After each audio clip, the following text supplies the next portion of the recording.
All right, today we're diving into this incredible story from ancient India.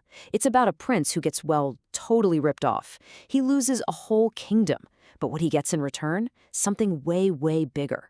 We're talking about the story of King Nabhāga, and it's all about how real power isn't something you inherit, it's something you build. So let's just kick things off with a big question, one that's really at the core of this whole thing. What do you think is more valuable? Getting a kingdom handed to you on a silver platter or building your own character, piece by piece? It's a tough one, right? Well, the story of Nabhāga has a pretty amazing answer. Okay, so picture this. We're going way back to the legendary Ikshwaku dynasty. This was a huge deal in ancient India, a super respected line of kings, sometimes called the Sun dynasty. And into this major royal family, a prince is born. His name, Nabhāga.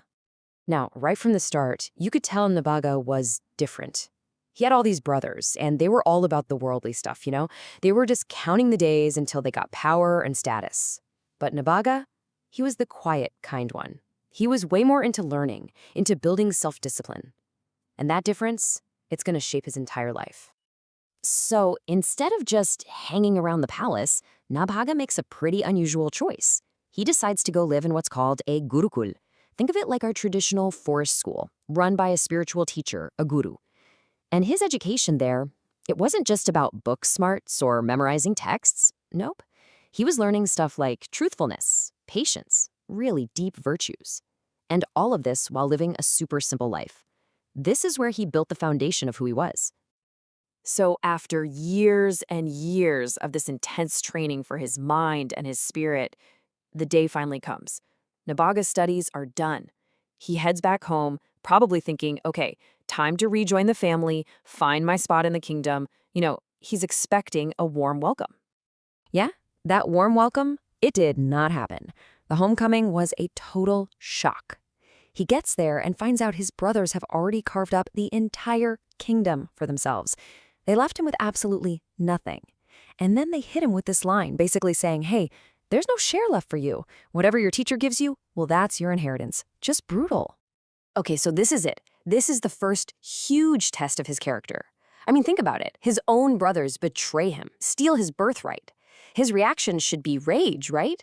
But what he does is, honestly, it's pretty incredible.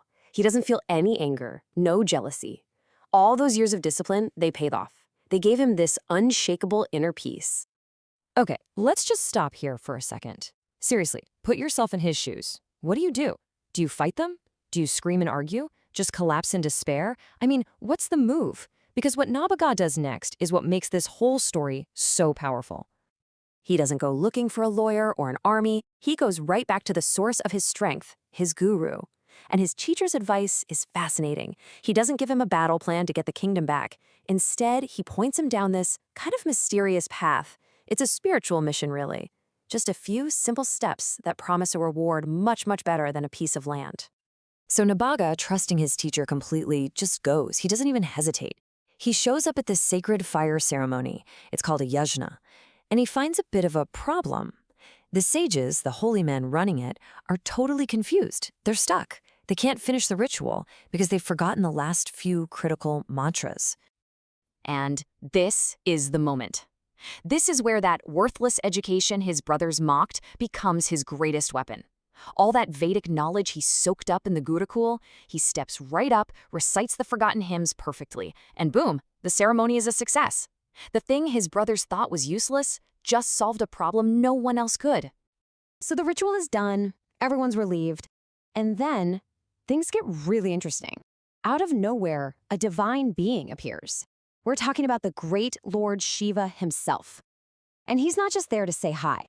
He's there to claim all the leftover wealth from the sacrifice. Talk about an ultimate test, right?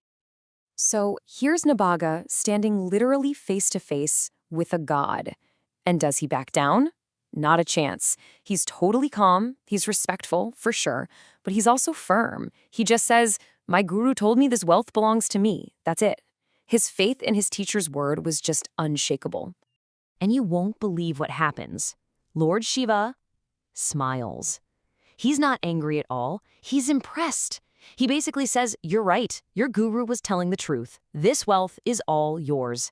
It was like the universe itself was saying, yes, you chose the right path.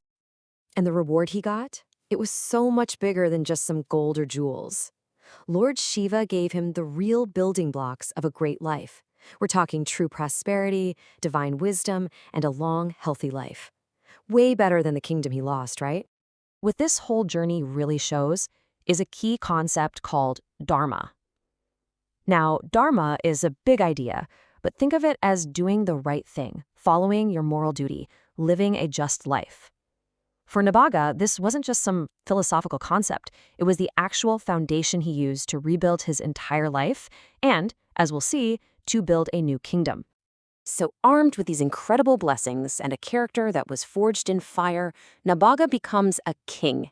And not just any king, a righteous and truly beloved king. He didn't rule like some arrogant prince who just got everything handed to him. He ruled with justice and humility, like someone who had earned every bit of it.